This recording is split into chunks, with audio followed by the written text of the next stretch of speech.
Olá, meu nome é Ramon, eu streamo no Twitch Malão, só que eu streamo em inglês.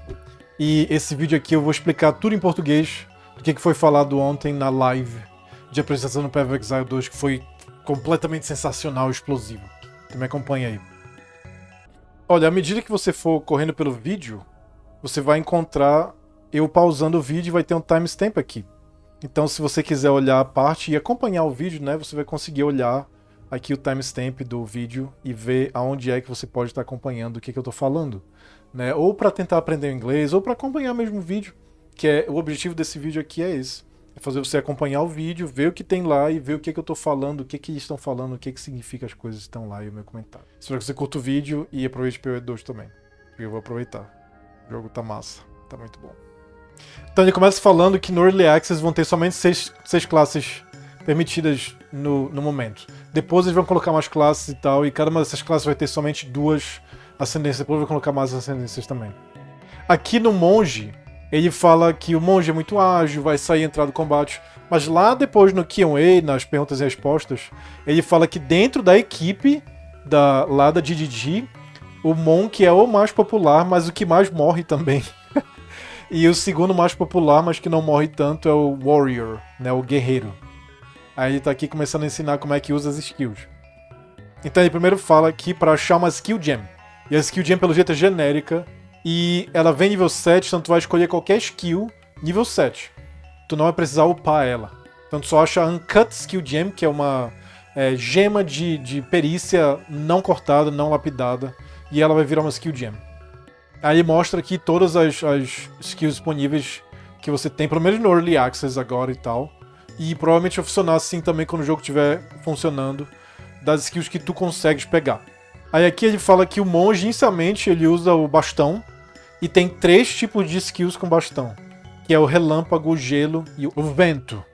Aqui ele mostra Killing Palm, que é a palma assassina, e ele fala que quando os monstros estão de life baixo, tu vai matar os monstros e ganhar uma Power Charge, uma carga de poder, que depois tu vai gastar. Ele vai mostrar aqui. Aí aqui ele fala de algumas skills de combo. Ele fala aqui do Tempest Bell, que é o sino da tormenta. E aí quando você atinge o sino, ele ressoa e também dá dano nos inimigos próximos e tal. Muito legal. E aí ele também fala que você pode congelar e também dar choque no sino, que também vai refletir essas condições para os inimigos, né? Aí aqui ele fala da Staring Palm, que seria a palma cambaleante. Aí você usa ela quando o inimigo está próximo de tomar stun. E aí você vai tanto derrubar o inimigo quanto jogar alguns projéteis de ar, né, ao redor do inimigo, como ele mostra aqui. Aí ele fala aqui também que tem 21 perícias de bastão. E aí isso vai. A gente mal tá arranhando a superfície do que tem pra vir. Isso é muito legal.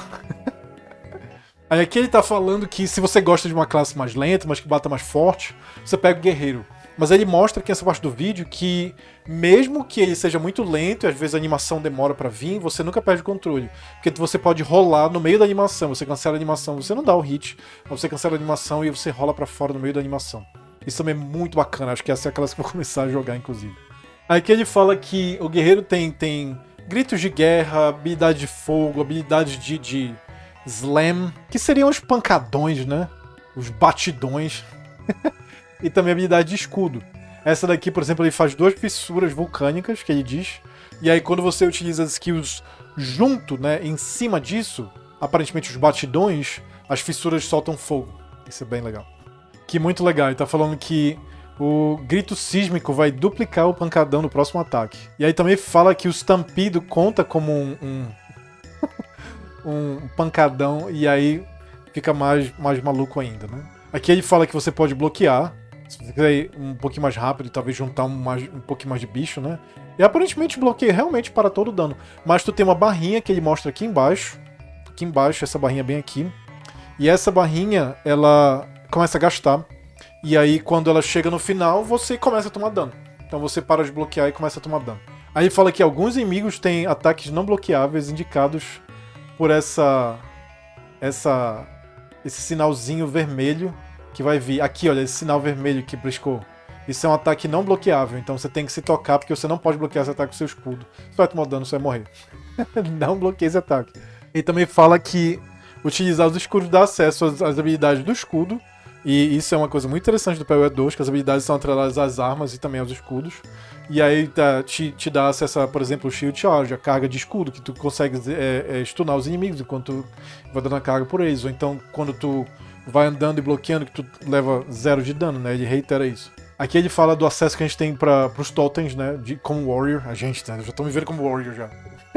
E aí fala que alguns totens têm habilidades inatas. Esse daqui, por exemplo, ele tem o... esse totem aqui tem o Shockwave. É o Shockwave Totem. Então tu coloca o totem e ele vai ficar dando shockwaves que vão stunar os inimigos. Né? E dá um aftershock. É um tremor secundário, que nem o terremoto mesmo. E vai stunar pelo jeito. Stunar, né? Vai atordoar e também... stunar é ótimo. E vai bater também nos seus inimigos. Muito legal. Aí mostra aqui um totem chamado Ancestral Warrior Totem. Né, o totem do guerreiro ancestral, que vai permitir que você use qualquer slam que você tenha. Aí ele mostra isso como sendo uma meta skill. É porque meta é a coisa da própria coisa, né? Então você vai, pelo jeito, colocar um slam que você tem para ser uma support gem desse totem, aí esse totem vai utilizar esse slam. Ao invés da sua skill ser uma skill que você vai soquetar e colocar suportes nessa skill, esse slam agora vira, slam é pancadão. Esse pancadão agora vira um suporte pro Ancestral Warrior Totem. Pro totem de ancestral guerreiro. Muito interessante. Aqui ele fala que a gente tem... Ele descreve o totem lá. E ele fala que a gente tem mais ou menos 21 skills, 22 skills só pra massas. Né, pra martelos, massas, né, martelões. E ele fala aqui do endgame, que a gente vai dividir o chão e levantar e fazer tremores e tudo. E vai ser legal. Aqui ele está explicando que a gente como arqueiro vai ser muito ágil e a nossa mobilidade vai ser muito importante e a gente vai poder atirar enquanto se move. Porque tem o esquema do WSAD, se você não está sabendo disso, eles estão implementando a gente poder se mexer com WSAD. Inclusive depois lá nas perguntas e respostas, fala que o pessoal da equipe de GGG que está testando o jogo, primeiro eles migraram em massa pro WSAD, pra se mexer que nem shooter, né? E depois o Maurik lá tá falando que muita gente já voltou pro mouse, então o pessoal tá experimentando mesmo.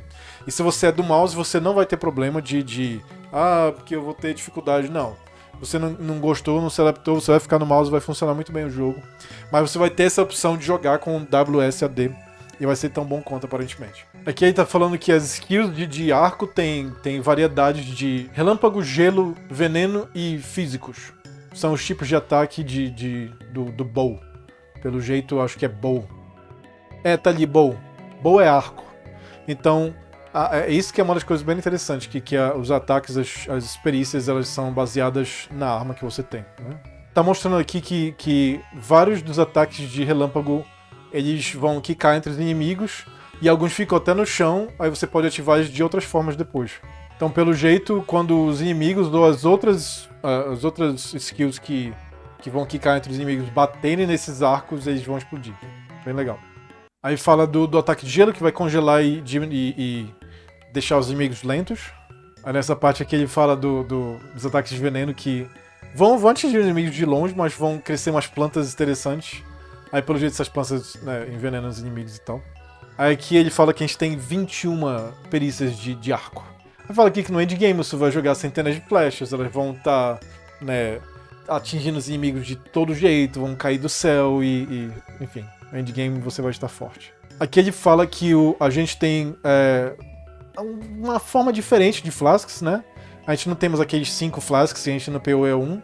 Então no PoE 2 aqui a gente tem um dedicado para life, para vida, e um dedicado para mana. Né? Aí ele vai começar a explicar os outros sistemas agora, que é uma das coisas que eu achei muito interessante. Inclusive vai habilitar, né? Você conseguir jogar no WASD, porque pelo menos essa minha mão aqui eu usava flask. Eu usava as minhas poções. E agora, se eu for jogar no WASD, eu vou ter mais automatizado ali o que eu preciso, né? Aí explica aqui que a gente ganha cargas dos frascos quando a gente mata inimigos, né? Natural, isso já veio do PO1. Mas a gente tem agora os Charms, que seriam os encantos, mais ou menos. Acho que uma boa tradução seria encantos. Os encantos automaticamente defendem vocês quando as situações são gatilhadas. Aí dá um exemplo aqui de um encanto que vai descongelar você e assim por diante. Assim como os frascos faziam antigamente, que a gente tinha que colocar a condição, tinha que usar umas orbes lá, eu tenho até vídeo descrevendo como essas orbes aqui, mas pelo jeito você vai agora ter os encantos. E à medida que você vai evoluindo o seu cinto vai permitir você colocar mais encantos, até um máximo de 3 aparentemente aqui. Aqui ele começa a falar do mercenário, que utiliza a besta, que vai ter vários tipos de munições, e basicamente essa besta é uma metralhadora, meu amigo. Metralhador lança granada, é como se fosse o Rambo, você é o Rambo no PoE. Isso aqui vai ser muito interessante. Aqui ele fala especificamente que essa classe aqui vai trabalhar muito bem com WSAD, e pelo jeito eles estão balanceando bastante essa classe com WSAD, você utilizar no teclado, movimento no teclado e atacar com o mouse, ao invés de ser o contrário, ou misto, né? Aqui ele fala que é muito rápido de trocar de uma munição para outra, para você fazer os combos, né? Usar um gelo, um relâmpago, explodir, mas elas têm que estar equipadas. Por exemplo, você tem que equipar as munições. Aqui utiliza uma munição glacial para separar os inimigos. Depois ele utiliza uma munição para explodir esse gelo e dar dano nos inimigos que já estão separados. Muito interessante. Aqui ele logo antes ele mostra que um inimigo com muita armadura você utiliza a munição que penetra a armadura para, pelo jeito, diminuir a armadura dele, e depois a munição de alta velocidade para destruir ele, matar ele de uma vez. Aqui ele mostra as granadas que envenenam. Aqui ele fala do fogo supressor, que tem um alcance mínimo, e aí você vai conseguir utilizar ela de um alcance mínimo, você tem que se preparar e colocar o seu alcance corretamente para poder utilizar ele e tal. Aí aqui ele fala dos 21, as 21 habilidades que a gente tem com a besta, né? E explicar, você vai destruir os inimigos, tiros vindo do céu, aquela história. Você vai ser super poderoso, você vai ser o Goku. Aqui ele começa a mostrar a bruxa, a witch. Aí ele fala dos minions, começa a explicar os minions aqui. Ele começa a falar das habilidades do ocultistas, que são bem variadas. Tem minions, tem feitiços, tem maldições, tem sacrifícios. Aqui ele começa a falar do espírito, que é uma nova fonte de poder do PoE, que não tem mais só mana, agora tem espírito. E ele tá dando exemplo aqui de uma gema não cortada, não dilapitada, de espírito. Espírito basicamente são habilidades persistentes. E pelo jeito você vai poder alocar o seu espírito para essas habilidades persistentes. Isso é uma evolução do sistema que eles tinham no PoE 1, que no PoE 1 a gente alocava a nossa mana, ou às vezes até o nosso life, para manter as coisas permanentemente. Aqui a gente vai ter o espírito para isso, e pelo jeito só para isso. E talvez a mana não seja alocada nunca, não sei, isso a gente vai ver, mas aparentemente o espírito veio para substituir essa alocação de mana que a gente tinha, e pelo jeito que incomodava eles isso. Aí ele explica aqui, por exemplo, a armadura ártica, que dá dano de gelo para quem te atinja, ou os espíritos enraivecidos que vão aparecer quando você lança feitiços de fogo. Aqui ele explica que a gente vai utilizar para testar aqui, né, para mostrar as habilidades de minions, de tropas, né, os servos, os minions, que vão ficar sendo reconjurados à medida que você perde eles. Então eles são reconjurados naturalmente, você não precisa ficar reconjurando eles. Se eles estiverem alocados para serem permanentes no espírito, né? Aqui ele mostra essa tela, e ele fala que ele tem uma quantidade de espírito para usar, para poder alocar quantos e quais servos ele vai querer de cada tipo. Aí às vezes ele vai querer alguns servos que são mais tanque, mais resistentes, ele vai colocar os warriors, os guerreiros, mas agora ele vai querer colocar os incendiários, que dão mais dano, que é o de Sim Arsonist, para poder fazer uma variedade. Então você vai poder escolher o que você vai ter de servos, né? Aqui explica que os minions permanentes vão ter habilidades ativas que você comanda eles. Aí dá exemplo aqui dos incendiários que podem detonar outros minions seus para dar mais dano. Aí aqui ele tá falando que se você quiser um exército maior, você utiliza um cetro, porque o cetro dá muito mais espírito, aparentemente, do que os outros itens que você equipa no... Pelo jeito ele tá equipando isso na mão de escudo, né? Na offhand. É interessante. Aí que ele fala que se você quiser mais vantagem do que isso, você conjura até mais minions dos cadáveres inimigos. E aí ele explica aqui que você pode lançar feitiços que vão dar dano, ou você pode amaldiçoar os inimigos para poder fazer com que eles tomem mais dano dos seus servos, né? Aqui ele começa a falar da Sorcerer, que utiliza os elementos para destruir os inimigos. Aqui ele começa mostrando muralha de chamas, que não só danifica dá dano aos inimigos que passam por ela, mas adiciona um componente de fogo para projéteis que passem por ela. Então aqui ele tá passando, eu acho que isso é Spark, né, a centelha, e tá adicionando fogo na centelha, nos projéteis da centelha. Aqui ele tá falando que tem uma habilidade inata, automática, de você trocar sua arma para skill que você está usando, para perícia que você está usando. Então você vai querer uma arma que dá bônus em relâmpago quando você utiliza o relâmpago, e ela vai trocar automaticamente. E uma que dá bônus de fogo para quando você utiliza uma skill de fogo, e vai trocar automaticamente. Aqui ele mostra que a feiticeira também pode se fazer valer de perícias muito importantes de gatilho. Aqui ele dá exemplo, por exemplo, da Tempestade de Fogo, que era gatilhada toda vez que você aplica ignição nos inimigos, você toca fogo neles. E tem um contador lá em cima, bem aqui, e quando esse contador chegar no 100%, uma tempestade de fogo vai cair e vai dar dano aos inimigos, automaticamente como gatilho. Muito interessante. Aqui ele fala que tem 24 perícias elementais. Aqui ele fala que essas são as 6 classes que a gente vai ter de início, mas depois, quando o jogo completo vier, eles vão adicionar mais 6 com muito mais opções, né? Aqui ele fala que apesar de eles estarem apresentando as perícias por classe, você pode utilizar qualquer perícia em qualquer classe, contanto que você tenha os atributos necessários para utilizar aquela perícia, né? Aí vai começar a mostrar os exemplos de uma combinação aqui ou outra. Aqui ele está falando que uma Ranger pode utilizar a maldição da ocultista para dar mais dano com veneno nos inimigos dela. Aí aqui ele fala que um monge pode utilizar a perícia dele junto com a perícia da elemental, de fazer essa barreira de gelo aí, né, para dar mais dano. Aqui ele começa a falar das gemas de suporte. Se você nunca jogou Path of Exile, a gente tem gemas ativas e gemas de suporte. As gemas ativas, elas são as habilidades, e as gemas de suporte modificam essas habilidades. No PoE1 a gente soquetava no item, e aqui você soqueta na gema. Aí ele está começando a explicar esse sistema. Aí aqui ele mostra um exemplo do suporte de projéteis múltiplos. E você pode colocar esse suporte para qualquer perícia que tenha um projétil, para adicionar projéteis naquela perícia. Porém, ele vai explicar que somente um suporte pode ter na tua árvore toda de suportes. Então você não pode querer ter um suporte de projéteis múltiplos para 3 das suas habilidades. Ele tem que estar só em um dos lugares. Aí ele explica aqui que se você normalmente lançar uma granada, ela vai ser assim, mas se você colocar um suporte de múltiplos projéteis, vai ser mais projéteis, mais granadas, né? Aqui ele fala que se você quiser... Não quero na granada, eu quero agora na minha munição de alta velocidade para ter mais projéteis, então só trocar. Só colocar de um pro outro. Aqui ele explica que você pode ficar nas recomendações, ou você pode simplesmente desmarcar a opção de mostrar as recomendadas e mostrar tudo. Aí você experimenta e você faz o que você quiser. E ele fala que você deveria fazer isso aqui se você conhece o jogo, né? Que é o nosso caso, a gente tá vindo do PoE1, né? A gente sabe o que a gente tá fazendo, muito provavelmente. Aqui ele fala que cada perícia pode ter 5 gemas de suporte soquetadas nela, e aí você pode ter muitas ideias em cima disso.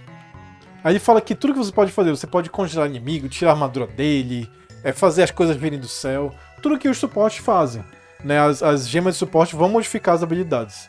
Isso daí, a gente tem as runas no Diablo, a gente tem as suportes no Diablo, no Path of Exile 1, a gente tem também a árvore passiva na Last Epoch, né? Todos os jogos meio que já tem isso, a gente modifica as habilidades de uma certa forma que a gente quer que elas funcionem, né?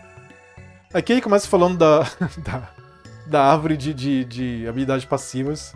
É insano e eu amo o jogo por isso. É muita coisa. Tem mais de 1500 nodos aqui. 1500.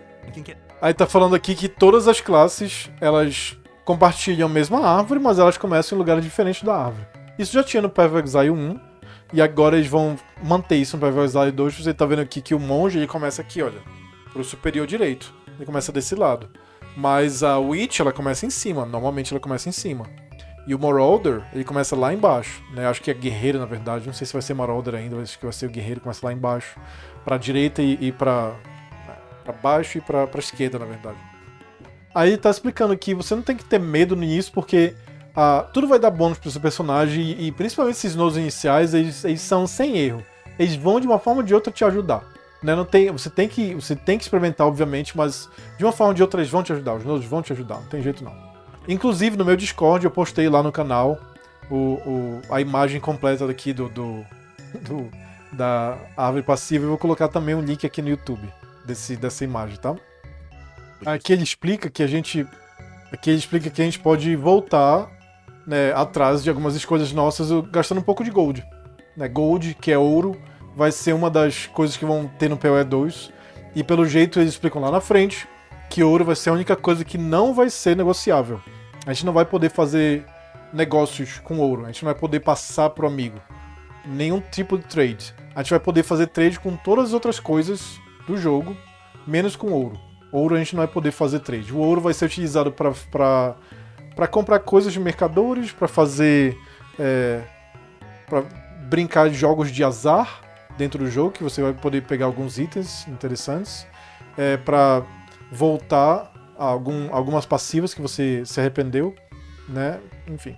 E também para utilizar o mercado de moedas, que é uma coisa que está no momento em voga, está acontecendo na atual liga, né, do Settlers, e pelo jeito eles vão implementar isso. Maravilhoso. Aqui ele começa a explicar as passivas. Ele fala que as passivas são divididas em clusters. Clusters são pequenos grupamentos. Esses grupamentos eles vão dar o mesmo tipo de bônus.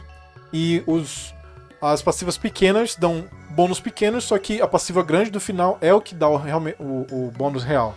E adicionalmente eu vou colocar aqui que a árvore passiva ela também é dividida não por atributos, mas por atributos no PoE 1. Mas no PoE 2 vai ser dividida por afinidade. Então, aqui em cima, por exemplo, que está a bruxa, as passivas vão estar dando mais poderes para feitiços, para servos, né, para minions. E provavelmente a mais para baixo e para esquerda vai ser para armas de corpo a corpo. Para baixo, para direita, vai ser provavelmente armas à distância e assim por diante. E as classes elas vão ser as híbridas entre cada um dos grandes. Os grandes são arqueiro para sul e direita, né, guerreiro para sul e esquerda e lançador de feitiços para cima. E aí tudo que está no intermediário vai ser os híbridos. E o posicionamento que você tá na árvore de passiva vai obviamente dar bônus para aquela localização. Se você tá olhando na passiva na parte de cima, os bônus vão ser para feitiços, para minions, para servos, né? E para maldições. Você não vai encontrar uma passiva que dá bônus para maldição no sul, para baixo. Porque para baixo para direita para baixo vai ser armas à distância e para esquerda para baixo vai ser armas corpo a corpo, mas vai ser tudo ataque. Enquanto que aqui no superior esquerdo vai ser a mistura do corpo a corpo com magia. Tem aqui o Templar no PoE 1, por exemplo, o Templário. E aqui para direita e para cima tem o híbrido, que no PoE 1 é o Shadow, a sombra. É um assassino. E no PoE 12 aqui a gente já tem o monge, né, dando exemplo aqui. Que vai ser a mistura entre a distância, que seria mais agilidade e feitiço, né? Então, ele está explicando aqui a passiva todinha. Aqui está explicando que ele dá o primeiro exemplo de uma das passivas do mercenário ter chance de não consumir uma munição. A outra que tem uma chance de lançar uma granada a mais. Essa daqui que tem... os projéteis têm chance de perfurar os inimigos e passar e danificar o inimigo lá longe. E chance de fazer corrente do terreno, ou seja, refletir do terreno e dar mais dano em outros inimigos. Ele fala aqui das grandes avenidas de atributos. No PoE 1 a gente tinha isso estabelecido já, né, como eu disse anteriormente, né, em cima seria inteligência, para direita e para baixo seria destreza, para esquerda e para baixo é força, mas aqui não, a gente tem essas avenidas de atributos, você vai definir que atributo você quer pagar quando você está pagando, isso deixa tudo tão melhor, isso é muito, muito bom. Então, à medida que você está transicionando de um lugar da passiva para outro lugar, você vai tendo que pagar atributos obrigatoriamente, porque você vai passar por essas avenidas, mas você vai escolher que atributos você quer pagar. Isso é muito interessante, porque os atributos têm muitas funções no jogo, como por exemplo permitir que você utilize uma gema que precisa de um atributo mínimo. Aqui ele vai explicar sobre as Keystones, que são as pedras-chave, e elas modificam fundamentalmente a sua build, né, o seu personagem. Esse exemplo aqui, olha, por exemplo, que ele tá apontando o seu máximo, o seu life máximo se torna 1, aí você fica imune a dano caos. No PoE1 a gente tem aí o escudo de energia, que é um outro tipo de life, um outro tipo de vida que você tem, que você vai tomar dano dele ao invés de ser da sua vida normal. E aí, normalmente, o dano de caos ultrapassa esse shield esse escudo de energia, mas se você pagar isso, seu life vira 1, sua vida vira 1.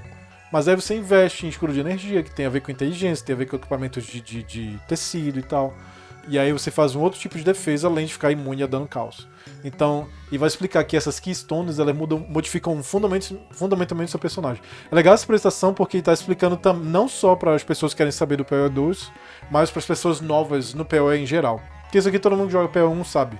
Mas é muito interessante que eles tiveram esse cuidado de explicar os sistemas que a pessoa não sabe, né, quando ela chega de cara pro PoE 1, para quem chega no PoE 2 aqui.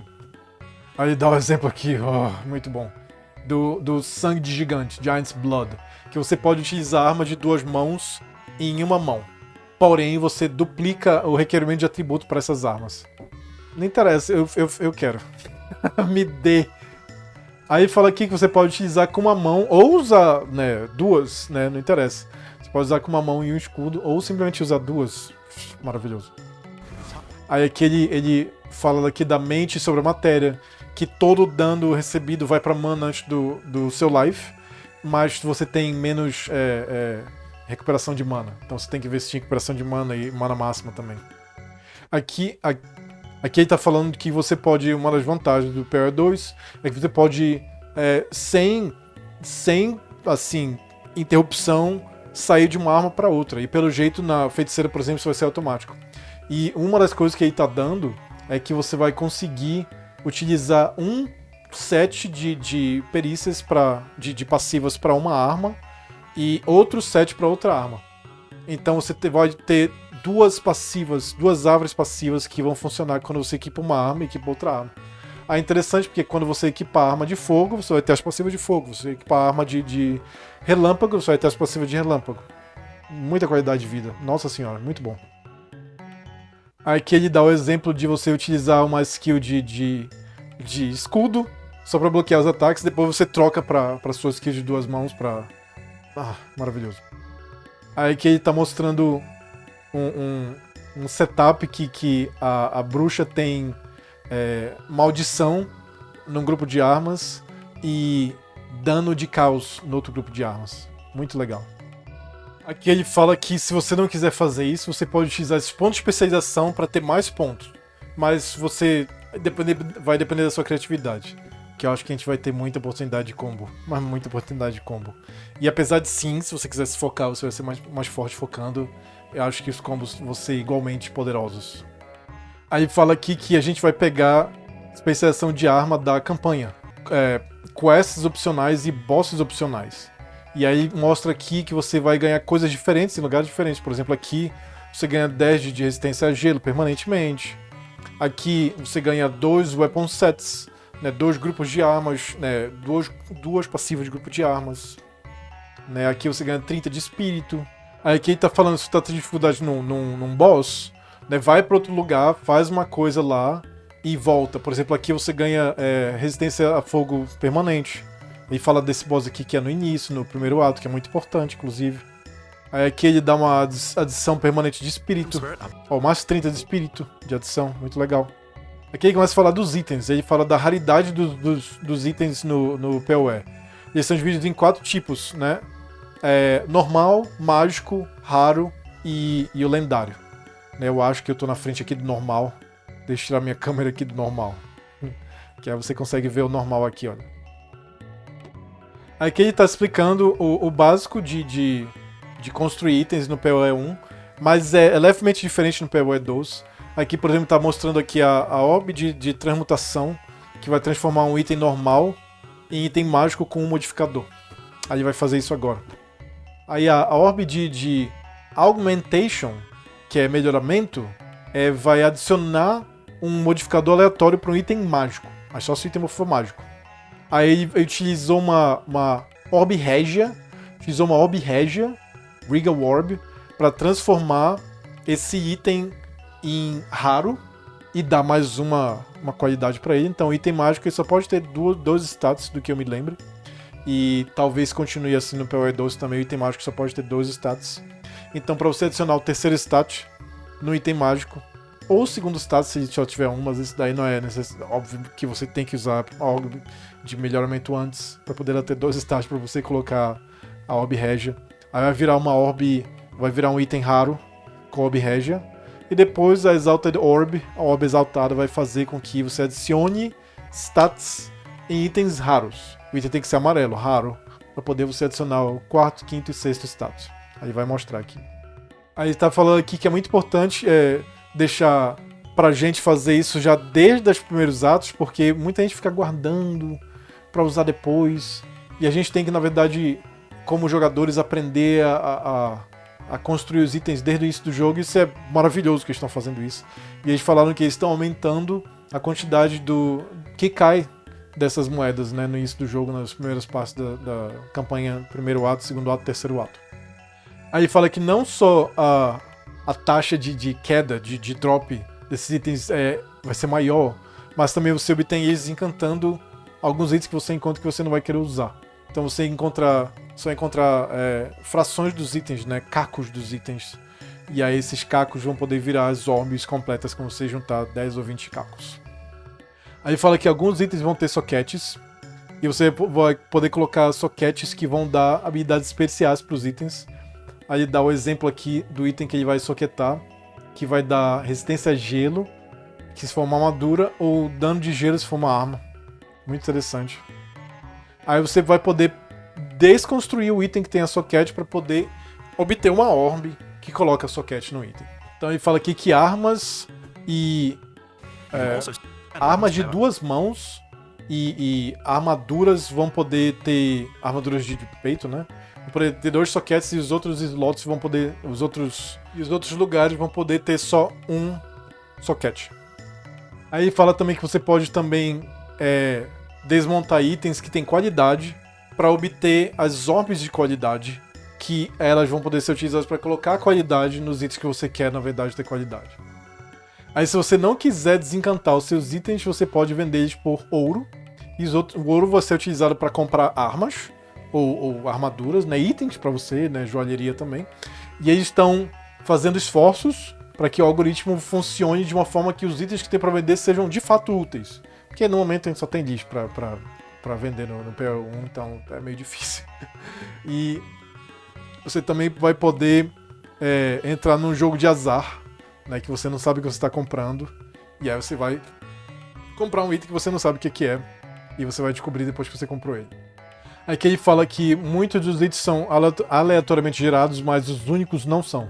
Os itens únicos são definidos de uma certa forma, eles vão modificar a sua build e vão fazer uma coisa específica. Aí ele começa a dar exemplo de alguns itens que são únicos que nós do PoE não conhecemos. Por exemplo, aqui o Corpse Wade, que você gatilha a habilidade de decompor quando você passa, quando você dá passos. Ou seja, você pisa no corpo, ele vai se decompor virando uma fumacinha que envenena os inimigos, pelo jeito. E no PoE 1, pelo menos, é muito importante você se livrar de corpos, porque os corpos podem ser detonados por inimigos. Isso dá muito dano. Aqui mostra que as areias da seda, Sands of Silk, é uma armadura de corpo que vai fazer com que o seu roll... A gente vai ter uma rolagem tipo Dark Souls, né? Se você não tá sabendo, a gente vai ter uma rolagem que impede um pouquinho de dano. Ele tira do lugar pro outro. No roll aqui, ele vai fazer com que você se teleporte de um lugar pro outro. Se você estiver usando essa armadura, olha só. Ao invés de você rolar, você se teleporta. Puf. Bacana. Aqui o Kill Rain, que é a chuva de penas, que você vai simplesmente dar muito dano. Esse daqui é um tipo de único que ao invés de modificar coisas fundamentais do jogo, ele só te deixa muito forte mesmo para as coisas que você já faz. Aqui eles estão falando que a gente vai poder utilizar os nossos itens únicos no endgame, né? No final do jogo, depois da campanha, mesmo que você encontre eles no início do jogo. Então isso é uma mudança que eu não sei como eles vão fazer, mas parece muito interessante. Aqui eles falam da ascensão, que é a última coisa que você pode fazer para melhorar o seu personagem. No PoE 1, a gente tem um labirinto. A gente vai no labirinto várias vezes para poder ganhar umas passivas específicas da nossa ascensão, que é como se fosse uma subclasse. E aqui a gente vai manter isso, só que não vai ser mais o labirinto. Vão ser outros sistemas. E aí vai explicar isso agora. Aí ele fala que começando no ato 2 você vai encontrar. E ele vai explicar primeiro o que faz com o seu personagem, depois vai explicar como conseguir. Ele fala que cada classe vai ter acesso a 3 ascendências. Mas no início do acesso antecipado vão ser só 2. Depois eles vão adicionar o resto.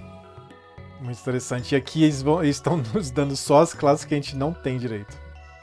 Aqui a gente ele começa falando da feiticeira, que você vira uma tecedora de relâmpagos. Aí mostra aqui a primeira passiva, que você vai gatilhar tempestade elemental em acertos críticos com feitiços. E pelo que explica também, essa tempestade elemental vai ser o tipo de dano que você deu crítico. Aqui com Strike Twice, com acerte 2 vezes ou acerto duplo, os alvos podem ser afetados por 2 de seus choques ao mesmo tempo, e normalmente é só um. E aí eles têm menor duração. Isso é bem interessante, parece que vai somar. Choque é um tipo de... É um tipo de padecimento, um tipo de doença que acontece com você quando você utiliza uma habilidade de relâmpago. E faz você sofrer mais dano, em geral. E aqui mais uma, né, o moldador de relâmpagos, que todo dano de acertos contribui para a chance de choque. Normalmente isso não é o caso, normalmente é só a habilidade de relâmpago que dá um choque. Aí aqui você pode virar uma outra subclasse chamada Chronomancer, né, que você manipula o tempo. E aqui você literalmente congela o tempo. Aí aqui com a fenda temporal você teleporta de volta para um tempo passado que você tava. E normalmente isso é para recuperar vida e mana. Com um estalo de tempo você pode resetar os seus cooldowns. Ou seja, as habilidades voltam e elas podem ser utilizadas de novo. Aí no guerreiro você pode escolher entre o Portador da Guerra ou o Titã. Aí vai começar a explicar sobre o Portador da Guerra. Aí aqui a gente tem a Answered Call, que é a chamada respondida, que gatilha espíritos ancestrais quando você conjura um totem. Muito legal. Vai ser um tipo de xamã do Last Epoch, eu diria. Aí aqui com a herança de Jade, você você faz o seu corpo todo ficar coberto de Jade e você resiste dano. Que legal, que diferente.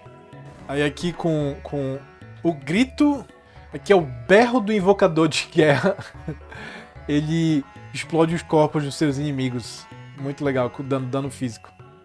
Aí aqui com o berro do grande lobo, você ignora os cooldowns dos seus gritos de guerra, então você pode simplesmente continuar gritando. Aqui o Titã, que eu acho que é o que eu gosto muito de pancadões e lambs. Aqui eu tenho o Quebrador de Terra. Você tem 20% de chance das suas habilidades de pancadão, de slam, que você mesmo usa, não os seus totens, tenham tremores secundários. Isso é bem legal. Aqui com os impactos esmagantes, você tem todos os seus acertos viram acertos esmagantes. E isso pelo jeito vai fazer com que você atordoe mais facilmente seus inimigos. Aí aqui com força surpreendente, você vai dar 40% mais de dano. Nossa, contra inimigos que estão fortemente atordoados. Pelo jeito tem 2 tipos de atordoamento. Aqui já vai pra Ranger, que é a guarda florestal, né? Ela tem a primeira aqui, olha, de munições infinitas, que as suas perícias, suas habilidades atiram um projeto adicional, e isso normalmente já é muito forte. Com os ventos coletados, né, Gathering Winds, você ganha Tailwind. Seria um tipo de vento de cauda, rabo de vento, que lhe dá velocidade de movimento que você perde quando você é atingido. Quanto mais você atinge inimigo, você ganha até um platô, e você perde todo esse movimento quando você é atingido. Aí com os olhos de águia, ela não vai errar por causa de distância. Pelo jeito a distância vai fazer com que os acertos sejam mais difíceis dos inimigos. Isso é bem legal. Aqui nós temos a Desbravadora. Ela faz vários tipos de misturas e joga poções dos inimigos que explodem e fazem várias coisas. Aqui a gente tem a mistura sangradora, que vai causar sangramento, né? Aí a fulminante vai fazer com que os inimigos sofram choque. Eu já expliquei antes, choque faz com que eles tomem mais dano em geral. Aqui a gente tem contaminação contagiante que vai espalhar o veneno nos seus inimigos. Logo depois ele explica que tem a toxicidade sobrepujante, que duplica o número de venenos que você pode infligir nos inimigos. Aí tem menos duração de veneno. E ele fala um monte aqui. Aí logo depois ele vai falar da ataque corredor, que você tem menos penalidade de movimento quando você está se mexendo para usar habilidades. Porque pelo jeito, principalmente por causa do WASD, a gente vai poder utilizar habilidades enquanto a gente se move. E ela vai ter menos penalidade, só que você vai andar mais lento enquanto você está utilizando essas habilidades, né? Você está se movendo, você utiliza uma skill, uma habilidade, você se move mais lento enquanto você está na animação daquela skill. E pelo jeito você vai ter menos penalidade de animação de movimento enquanto você utiliza habilidades. Isso vai fazer ela mais móvel e mais ágil. Nossa, dá vontade de fazer uma personagem desbravadora só por causa disso daí. Aqui ele começa falando da bruxa, que pode virar infernalista ou maga de sangue. Aqui ele começa falando do cão infernal, que 20% do dano de acertos em você são tomados pelo cão, ao invés de você, ou seja, é muito defensivo. Ele também coloca fogo nos inimigos, né? Aí aqui você transforma a sua mana em chama infernal, que legal.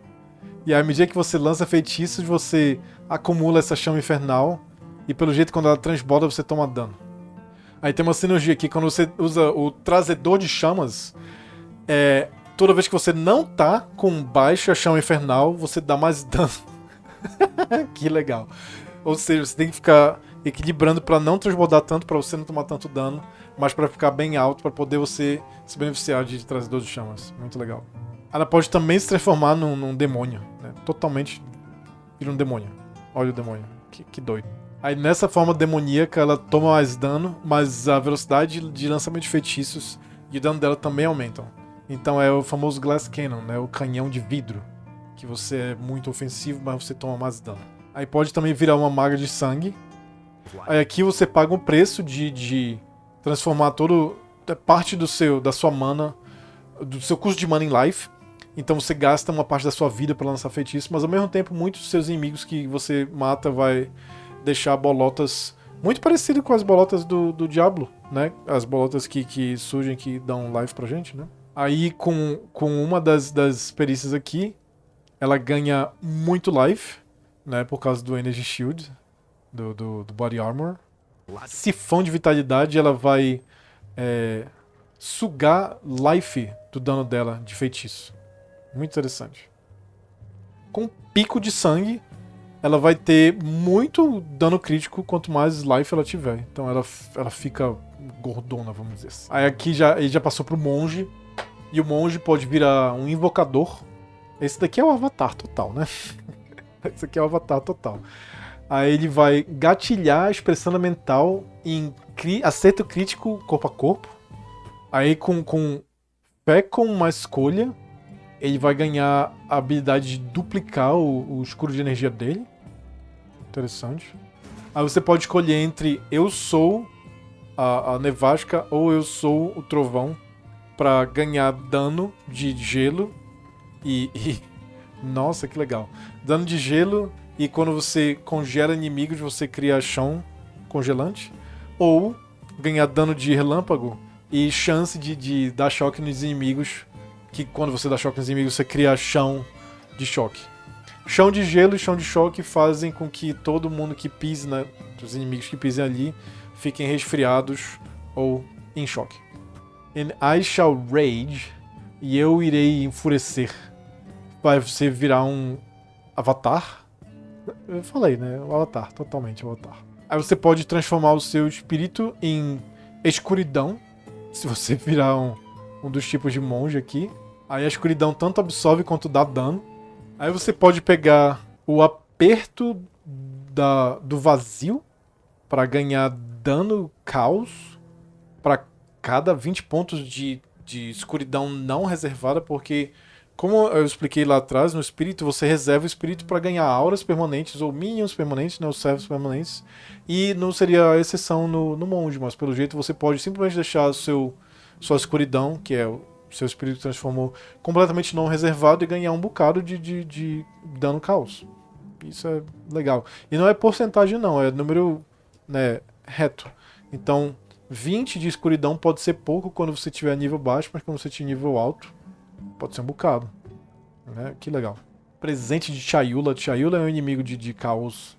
É um grande boss do Path of Exile 1. Que você ganha 10% de resistência de caos máximo. E sua resistência de caos é duplicada. Normalmente a gente tem 75% de resistência máxima aos elementos e a caos também. E eu acho que isso não vai mudar no PoE 2. E isso daí faz com que você fique com 85%. E você não precisa investir tanto em resistência de caos, porque você vai chegar no máximo muito mais facilmente. Né? Isso parece bem interessante. Aí você pode ter sugar mana não só ser instantânea, mas você pode fazer com que a sua mana sugada recupere seu escudo de energia.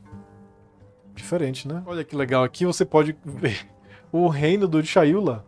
Aí você vai conseguir ver várias chamas que vão lhe dar dano, life e mana. Vida e mana, olha só. Olha que legal. Aqui ele começa no mercenário com o caçador de bruxas, que legal. Aqui você ganha a skill defesa contra feitiçaria. Aí você tem menos armadura e evasão, mas você fica muito resistente a dano mágico, pelo jeito. A danos mágicos elementais e tal. Aqui, olha, com a Inquisição Zelosa, os seus inimigos têm 10% de chance de explodir. Isso é muito bom pra clear speed, quando você quer, né, fazer tudo muito rápido.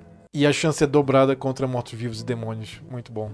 Aqui com Juiz, Júri e Executor, tu tem chance de o teu primeiro hit no inimigo dar 30% do life dele em dano. Bastante dano. Aí com o Banidor de Bruxos, tu quebra a concentração do inimigo, fazendo com que ele não consiga lançar os feitiços tão rápido quanto ele lançaria. Muito legal. Aí aqui você vira um Legionário das Gemas, que você soqueta gemas em você mesmo e tem muitos poderes com isso. A Eficiência Integrada te dá mais 13 slots de skill. Infusão Taumatúrgica te dá mais resistência máxima, quanto mais gemas você soqueta em você mesmo. A Capacidade Adaptativa permite que você ignore os requerimentos de atributo para usar gemas. Muito legal. Potencial Cristalino dá 12% de qualidade para todas as gemas, o que é muito bom, porque as qualidades dão coisas muito interessantes, né? Aí agora ele vai falar como você acende, né? Como você faz para acender, para ganhar essas subclasses e os pontos de passiva nessas subclasses. Explica aqui que tem grandes testes e aí vai começar explicando o primeiro teste, o primeiro grande teste. Aqui ele começa explicando que uma das culturas que pode te dar um teste são os Marraketh, e você começa obtendo uma moeda de um Jinn, que é um gênio, né? E aí depois que você obtém essa moeda, você consegue utilizar ela para entrar num dos trials. E aí você coloca aqui a moeda, né? Aí você entra num dos testes. E esse teste é o do Marraketh. Aí aqui ele fala que no início do teste, cada sala tem coisas diferentes que vão lhe dar. E que essa sala, por exemplo, aqui, cada sangue de cada criatura que você mata vai se acumulando para chegar no final e você enfrentar algo maior, né? Aí nesse teste aqui, você tem que tomar muito cuidado. E eu acho interessante que eles estão misturando coisas das ligas passadas do PoE 1 para implementar coisas no PoE 2. Que isso daqui vem tanto do Sanctum quanto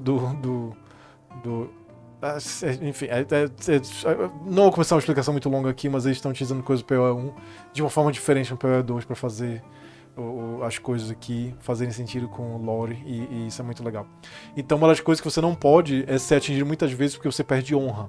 Se você perder toda a sua honra, você perde o teste. Você tem que reiniciar uma outra moeda de outro gênio para reiniciar o teste e não ser atingido tanto. Não é nem a preocupação de morrer ou não, seja você hardcore ou não, de perder o personagem, não. A preocupação aqui é não perder a honra suficiente para não falhar no teste, não ser atingido tantas vezes. Aí que ele explica que cada sala, né, recompensa você, e aqui, por exemplo, essa sala ela dá uma chave, e as chaves vão ser utilizadas no final, para você abrir baús no final do teste, né? Aí aqui, por exemplo, isso daqui veio do Sanctum, né? Que você tem todo esse mapa e você tem que escolher como você vai proceder.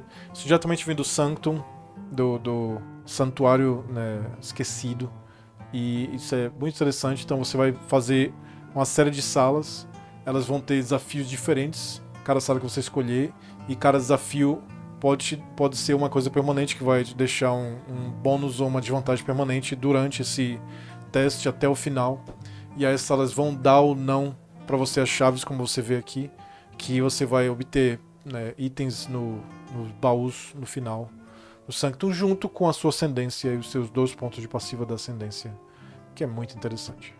Aqui ele fala que, ele explica o que eu acabei de explicar, mas ele fala também que você consegue uma água, e essa água pode ser utilizada para comprar coisas do mercador, né, que são NPCs que estão dentro do teste.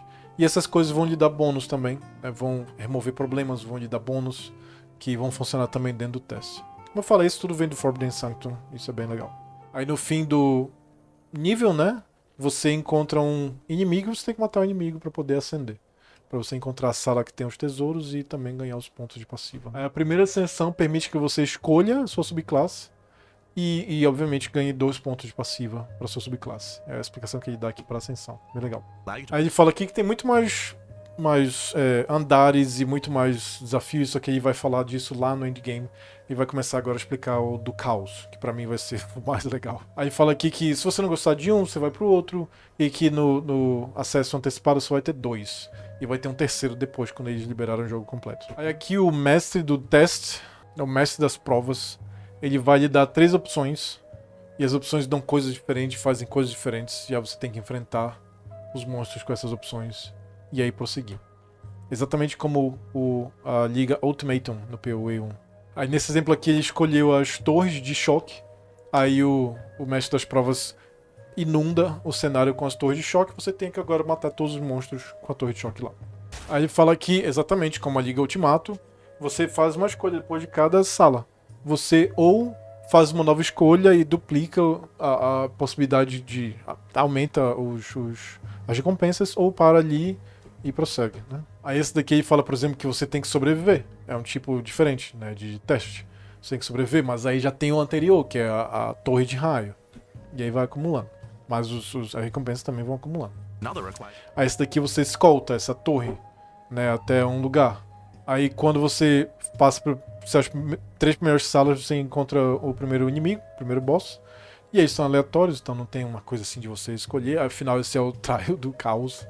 É completamente desorganizado, né? Aí aqui ele dá uma explicação longa, falando sobre o endgame, falando sobre como muitos ARPGs, eles preocupam muito com a campanha, e depois deixam o endgame pra lá, e na verdade o comportamento dos jogadores é acelerar e rushar a campanha com tudo e chegar no final do jogo.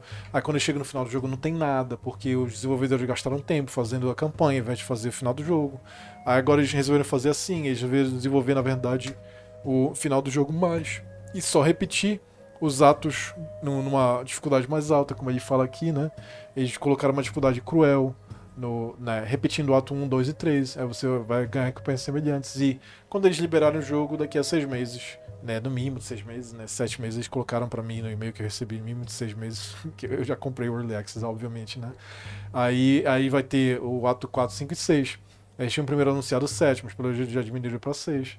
E eu entendo, isso daí é... Poxa, a gente não tá desenvolvendo o jogo, a gente não sabe quão difícil é. E é a explicação que ele dá nesse trecho aqui. Aí agora sim ele vai começar a explicar sobre o final do jogo, que é muito legal. Aí o Mark aqui começa, ele fala que tem 7 endgames no momento no PoE 2, e cada um tem seus inimigos, seus bosses, seus avanços, suas árvores de passivas específicas. Se você não sabe, no PoE 1, o endgame é uma árvore de mapas, e aí tinha uma árvore de passivas só para esses mapas. E agora eles fizeram também a árvore de passivas dos mapas genérica, mas cada um dos endgames vai ter sua própria árvore de passivas. Isso é tão legal.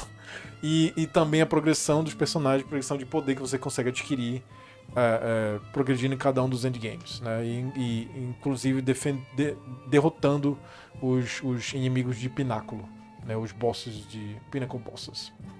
Aí ele mostra aqui o Atlas maravilhoso. Daqui pra mim é Civilization 6.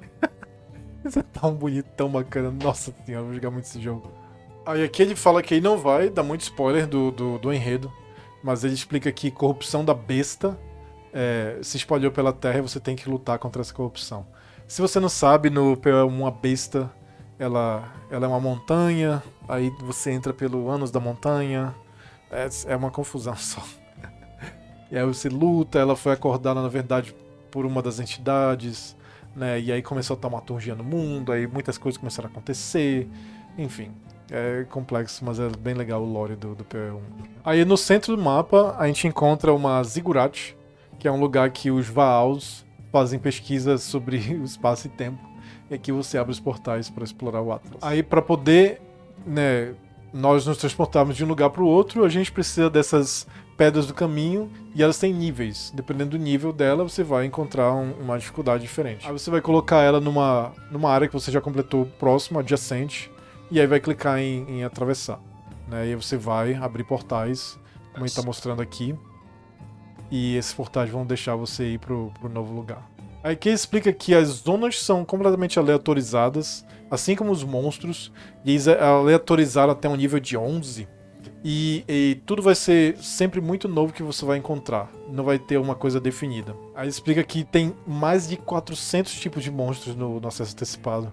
E todos eles têm habilidades diferentes. Nossa senhora. Aí isso daqui é bem importante. Para poder você limpar a corrupção da área, o que seria completar o mapa, pelo jeito no nosso atual endgame, você tem que matar todos os raros e todos os únicos do mapa. Você não precisa limpar o mapa. Você precisa matar todos os raros e todos os únicos. Isso é bem legal. Isso é diferente do que a gente tem no PoE1. PoE1 que a gente tem que matar só o boss. Ou só o boss, ou 60%.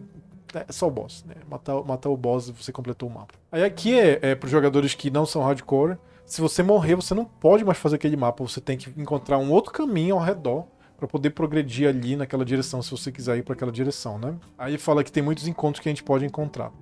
Aí isso daqui é o artefato que dá poder para os monstros ao redor. Então você derrota os monstros ao redor do artefato. Quando você derrotar eles, você ganha o poder do artefato.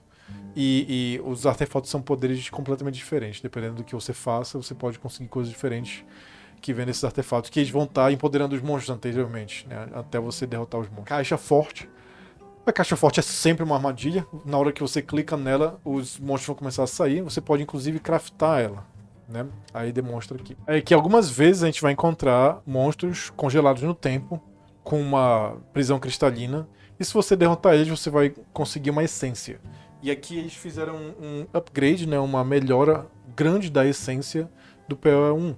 Apesar de que a essência do PoE1 é muito boa, mas aqui eles fizeram com que a essência transforme um item normal para mágico, com um stat definido, né? Por exemplo, sei lá, vai sempre dar vida. Aí você vai pegar um item que você quer usar, com a base que você quer usar a essência de vida, e aí esse item vai vir agora mágico com vida.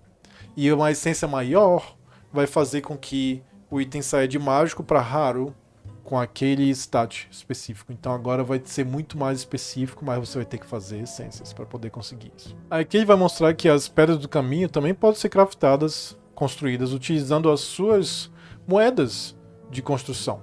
Né? Ele vai demonstrar aqui que ele consegue modificar o que a Waystone faz. E assim vai modificar o mapa, vai modificar o lugar que você está, exatamente como no PoE1. Né? Aí aqui ele explica que adicionar prefixos melhora as recompensas e os sufixos dão perigos. Isso é novo, isso não tinha. Aí quanto mais perigoso for o mapa, mais pedras do caminho vão cair do mapa. Aí que ele fala assim, à medida que você limpa a corrupção de níveis mais altos, você ganha livros que dão passivas para a árvore de passivas do Atlas. Aí que ele explica que essa árvore você consegue aumentar os perigos e as recompensas de determinadas áreas do Atlas, né? E você pode aumentar a quantidade de monstros, aumentar a dificuldade, fazer com que eles deem mais recompensas. Ele explica tudo que você pode fazer aqui, que são muitas coisas. Né? Aí explica que pode ser também quantidade de raros, se vai ter mais caixas fortes, se vai ter mais essências, se vai ter mais experiência, tudo. Dá pra fazer, você pode fazer muita coisa. Aí explica que tem diferentes biomas e os mapas vão ser restritos para esses biomas. Aí ele fala de coisas diferentes que você pode encontrar no Atlas. Por exemplo, essas cidades aqui, elas vão ser construídas por um tipo de povo específico. Você vai encontrar um tipo de item específico lá. Aí isso daqui parece não fazer nada agora, mas nós vamos ter que descobrir o que que isso faz. Isso é um portal do reino, né? Olhe no abismo desconhecido. Aí dá um outro pra gente aqui também. E dá o salão do relicário, né? Tesouros anciões esperam. Aí fala que você pode encontrar mapas únicos, como o paraíso não explorado, né? E que você encontra muitas bestas e dão muita experiência. Você pode encontrar esse velho homem aqui que vai fazer. Ele vai te dar um item único de graça. Aí explica que alguns lugares são ideais para você limpar e fazer o seu esconderijo, o seu acampamento. Por exemplo, aqui a gente tem o Limestone Hideout. Né? E aí você consegue. Você vai configurar o seu acampamento bem exatamente que nem no PoE 1. Que você coloca NPCs, você coloca decorações, você faz o que você quiser. Então o sistema vai ser semelhante, um pouquinho semelhante. Não sei se vai. Acho que ainda vai ter os que a gente já comprou, obviamente, né? Porque a gente vai ter. Eles disseram isso, que tudo que a gente comprou do PoE 1 vai ser transferido para o PoE 2. E vão ter alguns outros que você vai poder adquirir, como esse daqui, por exemplo, né? Aí aqui começa a explicar sobre as torres. As torres, se você jogou PoE 1, é bem parecido com a mecânica dos sextants. Que em português é uma sextante, né? Sextante. E quando você completa ela, você vai ter a área ao redor dela revelada. E você vai poder utilizar moedas nela para poder fazer com que os mapas ao redor sejam afetados. Aí que ele começa a explicar que algumas áreas do seu mapa são afetadas por corrupção. Aí que ele explica que as áreas de corrupção vão dar mais recompensa, mas vão ser mais difíceis. Aqui especificamente ele está falando da liga Beyond, além, que é quando você mata monstros. Esses monstros deixam cair um sangue, esse sangue se acumula e tem uma chance alta de conjurar, né, de transportar demônios diferentes, que são os demônios Beyond, para lá. Eles são bem poderosos. Ele tá falando aqui que se você olhar pro Atlas, você vai encontrar muitos ícones. E esses ícones indicam coisas que vão ter naquele nodo, naquele mapa, naquela área.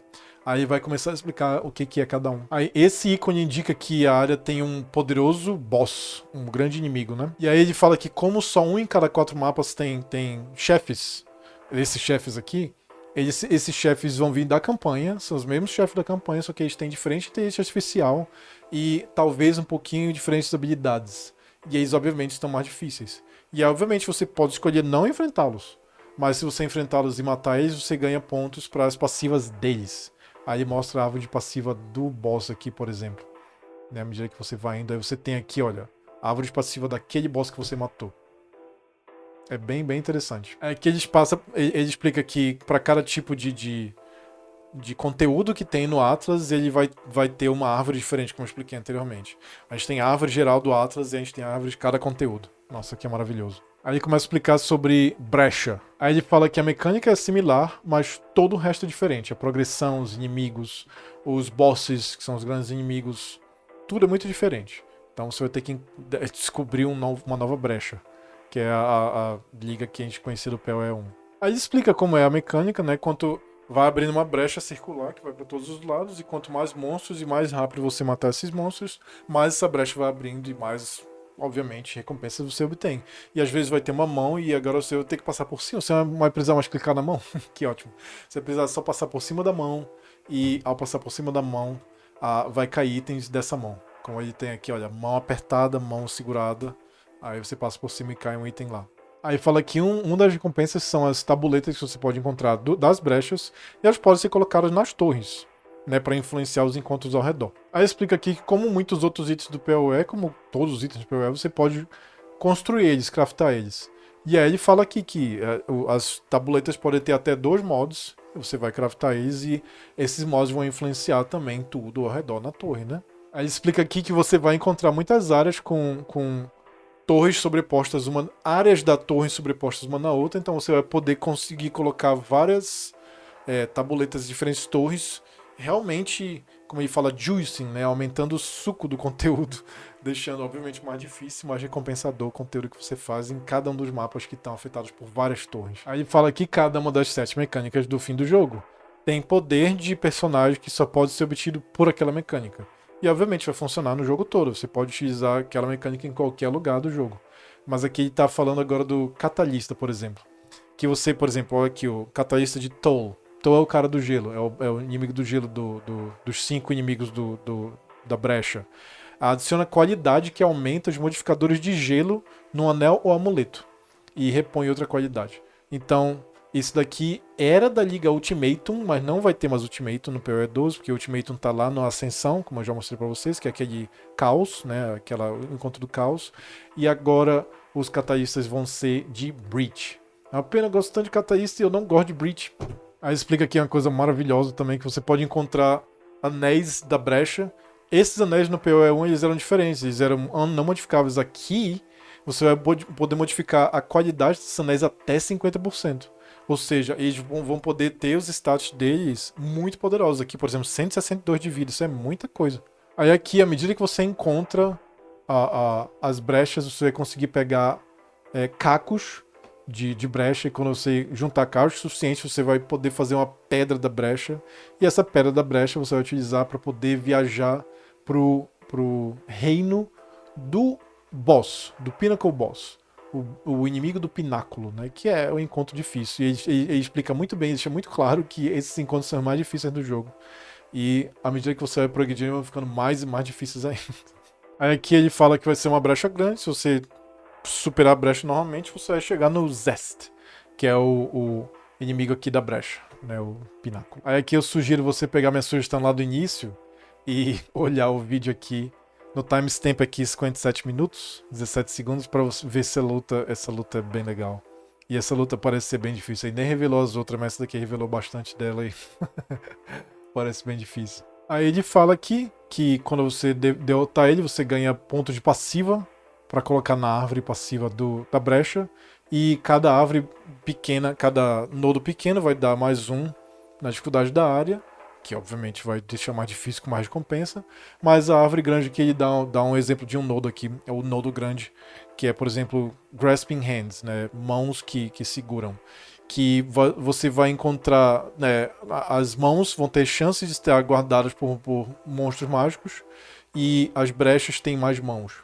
Ou seja, essas mãos você passa por cima delas, cai item, mas agora você vai chegar nelas, vai ter monstros para matar, mais experiência, mais item, né? E mais tempo para você cumprir a brecha. E obviamente vai ter mais mãos, então é bem interessante, por exemplo, essa passiva, né? Aí aqui ele fala de um outro nodo, por exemplo, que duplica as lascas que você encontra. E também vai fazer com que você, quando você entra nos mapas, você ganhe o pesadelo acordado. Aí ele não revela o que é. É algo, é um buff misterioso. Aí aqui ele fala que quanto mais difícil o Zest você derrota, mais coisas podem cair dele. Sendo que algumas coisas só começam a cair a partir de uma determinada dificuldade. Aí ele começa agora a falar do ritual. O ritual são lugares de sacrifício feitos pelo rei nas névoas. E aí fala o símbolo aqui. Aí explica a mecânica aqui, que é mesmo no PoE 1, que você encontra os ciclos rituais, você tem que matar criaturas dentro deles. Ele normalmente já tem criaturas, mas às vezes seria bom você trazer criaturas pra dentro e matá-las dentro. Aí o sangue delas alimenta a torre e o totem do ritual. Quando você clica nesse totem, eles são ressuscitados, você tem que enfrentar eles de novo, agora com a área fechada. E quando você elimina eles todos, você completou esse ritual. Aí você ganha tributo para encontrar os itens, e os itens são revelados à medida que você vai completando os rituais. Por exemplo, esse mapa dele aqui tem 5 rituais e completou um de 5. Né, você só revela todos os itens que podem ser comprados por tributo quando você completa todos os rituais. E quanto mais rituais você completa, mais tributo você ganha para poder você obter os itens do ritual. O ritual no PoE é muito bacana para pegar itens base bons, itens bons, né, moedas, como você está vendo aí. E aí ele deixa claro aqui que os novos rituais vão funcionar da mesma forma, mas eles vão adicionar os rituais do anterior também. E eles não vêm todos de uma vez, eles vêm compassadamente, obviamente, né? Aí ele fala aqui do presságio, que é um item que foi adicionado no PoE1 há pouco tempo. E ele já era exclusivo do ritual, e ele continua exclusivo do ritual aqui no PoE 2. E o presságio, ele é um item que tu deixa no seu inventário, e ele vai ativar um gatilho quando determinada circunstância acontecer. Por exemplo, aqui, olha. Enquanto esse item está ativo no seu inventário, sua próxima orbe exaltada irá adicionar 2 prefixos. Olha que legal. Não só vai adicionar 2 ao invés de 1, mas ao invés de ser aleatório, sufixo, prefixo, vai adicionar 2 prefixos no item em questão que você está utilizando. E obviamente vai gastar o presságio, né? Que legal. Isso daí o presságio só é objetivo, só dá para obter com o tributo nos rituais, se você, né, encontrar ele. Aí aqui ele demonstra que esse presságio aqui, ele faz você, olha, remover, você tem que clicar nele e ativar ele, que é interessante, né? Uma orbe de alunação remove somente os sufixos, né? Somente modificadores de sufixo. Então você pode realmente especificar o seu craft, né? Construir a construção dos seus itens para deixar bem poderoso o item final, bem especificamente o que você quer. Aí ele faz isso, aí tira somente um sufixo. Aí obviamente você consome. E aí ele fala que tem muito mais interações, mas a gente vai ter que descobrir elas. Aí ele fala também que, obviamente, os rituais também vão dropar tabuletas, e as tabuletas podem ser usadas semelhantemente à da brecha. Nas torres, para adicionar coisas, elas também podem ser craftadas do mesmo jeito. Agora eu começo a falar do Delirium. Delirium é esse espelho que você enxerga a si mesmo, aí você atravessa o espelho, você entra num pesadelo. E esse pesadelo ele modifica os monstros de dentro e adiciona monstros também. É assim que Delirium é no PO1, também no 2 e vai falar algumas coisas a mais. Aí para poder você obter as recompensas e matar os monstros na névoa, você tem que se manter na névoa. E para se manter na névoa, você tem que continuar andando e tem que continuar matando os monstros da névoa para poder você se manter na névoa, senão a névoa vai dissipar na sua cara. Aí tudo que você mata vai aumentar as recompensas, mas quanto mais profundo você tá na névoa, mais difíceis os monstros da névoa vão ser. Aí ele fala aqui do material de construção, né, o crafting material, que vai ser exclusivo do Delirium, que pelo jeito vai ser uma mistura do que a gente tinha no Blight, que vai ser uma forma de você combinar com outros 2 ira destiladas para fazer uma combinação de 3 que vai dar uma passiva para você no amuleto. Você vai colocar uma passiva no amuleto, só que isso era na Liga Blight, na Liga Praga do PoE1. Então, como eu disse, eles estão pegando as ligas e fazendo de uma forma diferente, mas ainda elas estão aqui. E isso é bem interessante. Aí aqui ele fala que também as emoções, não é ira não, é emoções destiladas, podem também ser utilizadas para aplicar modificadores nos mapas do nosso endgame. Para fazer com que o mapa fique todo delírio, com Delirium, e também com modificadores que a gente vai aplicar, né? Aí ele fala também que a gente vai encontrar tabuletas aqui normalmente, mas às vezes a gente vai encontrar lascas do simulacro. E esse simulacro vai gerar encontros dependendo da nossa mente, né? Ou seja, dependendo do que a gente encontra ou do que a gente é da nossa classe.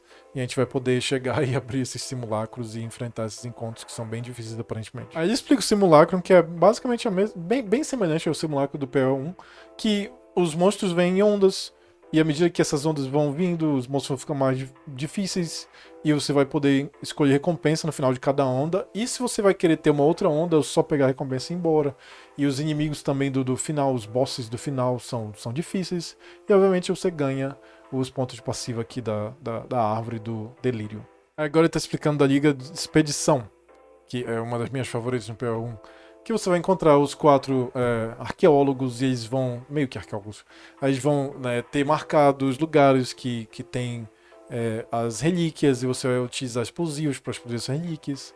Só que você tem uma quantidade determinada de explosivos, você tem que fazer o caminho dos explosivos.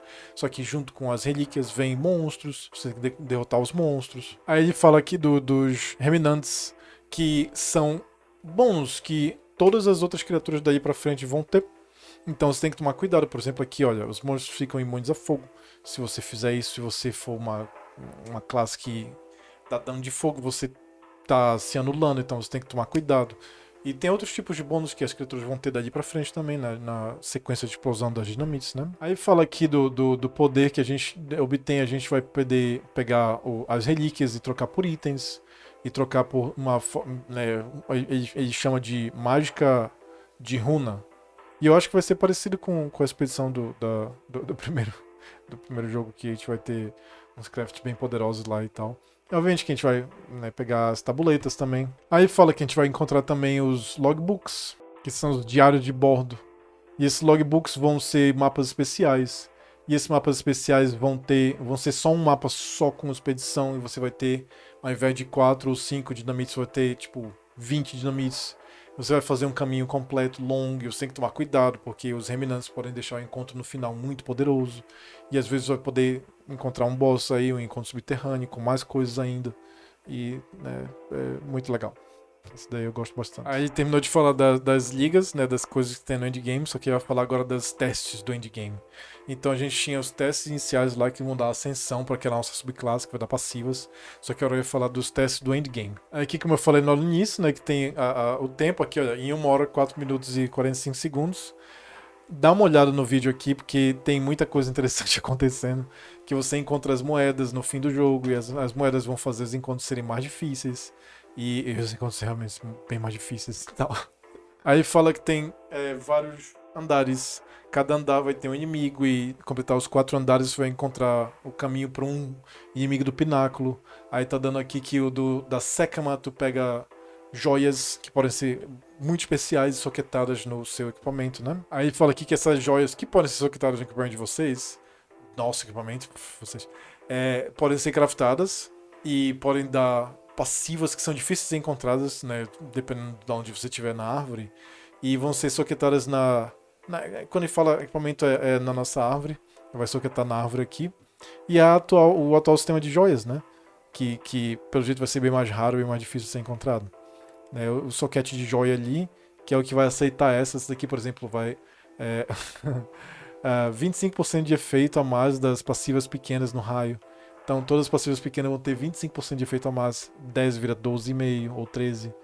E assim por diante. Então as joias, pelo jeito, vão ser bem poderosas aqui, né? Aí fala que para prosseguir no Marketh, nos testes do Marketh, a gente vai ter que encontrar essas relíquias, bem parecido, né? O Forbidden Sanctum com o Marketh, né? Como eu falei aqui.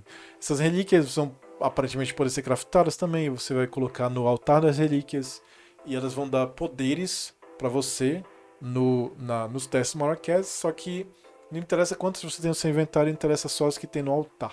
Então você vai ter que fazer o quebra-cabeças, né, do formato, de quantos espaços essas relíquias vão ter e o que elas vão dar para fazer a melhor combinação do que você vai querer de ter de bônus nos seus testes do Marquez. Aí ele fala aqui que se você completar os 4 andares no Marquez aqui, você pode encontrar relíquias que são de um uso, elas são consumidas, mas não coisas específicas. Por exemplo, aqui, olha, você vai encontrar o Zarok. Eu tô bloqueando aqui parte do negócio. Você vai encontrar o Zarok, né? Ele vai dropar, vai deixar cair o Temporalis, que pelo jeito é um item único aí, pelo jeito poderoso. Aí a honra máxima é 1, ou seja, você não pode ser atingido. Você não pode ser atingido, senão você perdeu o item, perder a RAM, perder tudo. Acho que não morre não, mas acho que perde a RAM. Tem que voltar tudo no início. Aí não pode ser usado em testes antes do nível 80, ou seja, tem que ser usado lá em cima. E o item é destruído quando aplicado para um teste. Bem legal. Aí fala aqui também que do caos também fica diferente. Então você pode encontrar os Scribed Ultimatos, os ultimatos inscritos. E eles fazem com que você possa encontrar mais salas. Ou seja, tendo mais modificadores acumulados, mais dificuldade, mas muito mais recompensa. Aí ele fala que você vai conseguir colocar 10 tribulações com 3 bosses. Vai ser bem difícil, mas muita recompensa. Isso é interessante, óbvio. Aí ele explica aqui que uma das recompensas pode ser as Orbes Vaal. E elas são um item bem polêmico no PoE1. Elas fazem o item ficar corrupto, que impede ele de ser craftado, né? Progressivamente ele tem que ser o último estágio de crafting, porque não dá mais pra craftar mais nada, não dá pra modificar o item de forma nenhuma, uma vez que ele tá corrupto. Mas tem chance de não modificar o item, só aplicar o corrupto e outras coisas acontecerem. Por exemplo, aqui ele ganhou 30 de vida, e é o primeiro estágio que aparece, é o implícito. Ganhou 30 de vida, que é bastante coisa. E é uma das possibilidades da Orb Vaal. Enchantment, or it might reroll up to half of its modifiers. E aqui pode rerolar até metade dos modificadores, por exemplo. Vaal orbs also have the ability to add a socket, allowing you to bypass the E aqui ele também está mostrando que tem a habilidade de adicionar um socket, ignorando o limite máximo, que é de 2 para armas de 2 mãos e chests, e de um para os outros itens. Então aqui, por exemplo, ele conseguiu ter mais um socket aqui e tal. Interessante. Ele fala aqui que também pode modificar únicos, que pode adicionar sockets ou, né, encantamentos. Por exemplo, ali ele ganhou attack speed, né, pro único, que obviamente... Às vezes eles vão dar pra gente núcleos de alma, que são, pelo jeito, itens soquetáveis que vão dar coisas muito diferentes pra gente. Por exemplo, aqui a gente tem ataques com a arma, penetram 15% de resistência elemental. Isso é muito forte, por exemplo, pra arma. Aí deixa a gente com um teaser aqui, né, que ele fala que vai ter, obviamente, na sala final um boss. Esse boss dá uma chave e talvez a gente enfrente o Trial Master, né, o mestre das provas. Talvez sim, talvez. Muito provavelmente. Aqui ele vai falar dos Pinnacle Bosses, né? O conteúdo mais difícil. Nossa, isso aqui é muito difícil. Que massa. Aí fala aqui que é o forte que vem do subterrâneo, né? Que enquanto a gente tá fazendo os mapas, a gente pode encontrar isso aqui. Aí explica, é bem complexo, que vai ter um Uber Boss e 2 bosses laterais. E você tem que conseguir 3 chaves para poder ter acesso à torre. Só que ele não explica o que tem na torre. Né, mas mesmo assim ele explica que destruir o boss da torre vai te dar pontos de uma passiva dessas torres. E obviamente ele fala que vai ter sempre mais uma passiva porque isso é Path of Exile. E aqui ele termina. Né, eu espero que vocês tenham gostado. Isso daqui agora ele começa a falar dos Supporter Packs, que é o que a gente vai... é o mercado deles, é como eles ganham o dinheiro deles, a monetização deles. Tem muito cosmético, tem também o Early Access, o próprio Early Access é um Supporter Pack. Então... esse é o primeiro vídeo em português do canal.